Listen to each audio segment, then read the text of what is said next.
Guys, അപ്പോൾ നമുക്കൊരു വാട്ടിച്ച് കണ്ടാലോ. അപ്പോൾ രാവിലെ തന്നെ ഈ പാലിട്ട സംഭവമാണ് കഴിച്ചത്. പിന്നെ ഒരു 11 മണിയായപ്പോൾ ഒരു മുട്ട ഇങ്ങനെ 2 ഇതായിട്ട് കുരുമുളക് ഇട്ട് കഴിച്ചു. പിന്നെ ഉച്ചയ്ക്ക് സത്യം പറഞ്ഞാൽ ചോറ് തിന്ന് കഴിഞ്ഞപ്പോഴാണ് എനിക്ക് ഓർമ്മ വന്നത് വീഡിയോ എടുക്കാമെന്നുകൊണ്ട് തന്നെ ചോറും രസവും ബീട്രൂട്ട് തോരനായിരുന്നു. പിന്നെ ഒരു ഈവനിങ് അല്ല, അതിന് ചോറൊന്ന് കുറച്ച് കഴിഞ്ഞപ്പോൾ ഞാൻ ലേസ് കഴിച്ചു. പിന്നെ ഒരു 4 മണിയായപ്പോൾ ഒടുക്കത്തെ വിശപ്പായിരുന്നു.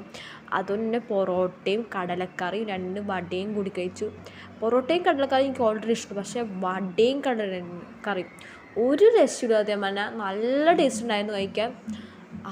അതമ്മ ആ വട പിച്ചി ആ ഒരു കടലക്കറിൽ അങ്ങനെ മുക്കിയിട്ട് കഴിക്കുമ്പോഴല്ലോ ഒരു പ്രത്യേക സുഖമാണ്, നല്ല ടേസ്റ്റ് ഉണ്ടായിരുന്നു. പിന്നെ വടയും പൊറോട്ടയും ഞാൻ കഴിച്ചു നോക്കി, അതും കുഴപ്പമുണ്ടായിരുന്നില്ല. പക്ഷേ വടയും കടലക്കറിയും എനിക്ക് ഏറ്റവും കൂടുതൽ ഇഷ്ടപ്പെട്ടത്.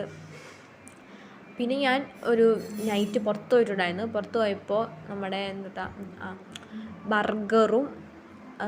ബർഗറും പിന്നെ എന്തൊക്കെ കുറേ സാധനം വാങ്ങിച്ചിട്ട് ബർഗറും പിന്നെ നമ്മുടെ ബ്രോസ്റ്റഡും പിന്നെ ഫ്രഞ്ച് ഫ്രൈസുമാണ് വാങ്ങിച്ചത്. അതും വാങ്ങിച്ചു. പിന്നെ വേറൊരു ബർഗറും വാങ്ങിച്ചിട്ടുണ്ടായിരുന്നു. എനിക്ക് ബർഗർ ഭയങ്കര ഇഷ്ടം, പക്ഷേ ഇതിൻ്റെ ഫില്ലിംഗ് ഉണ്ടല്ലോ, ഇതൊരു രക്ഷയില്ല. എൻ്റെ പൊന്നു കിണ്ണ ഫില്ലിംഗ് ആയിരുന്നു, നല്ല ടേസ്റ്റ് ഉണ്ടായിരുന്നു. പിന്നെ ഈ സംഭവം ഈ ഒരു ഫ്രഞ്ച് ഫ്രൈസും വാങ്ങിച്ചിട്ടുണ്ടായിരുന്നു, ഇതും നല്ല ടേസ്റ്റ് ആണ്. അപ്പോൾ ഇത്രേ ഉള്ളൂ.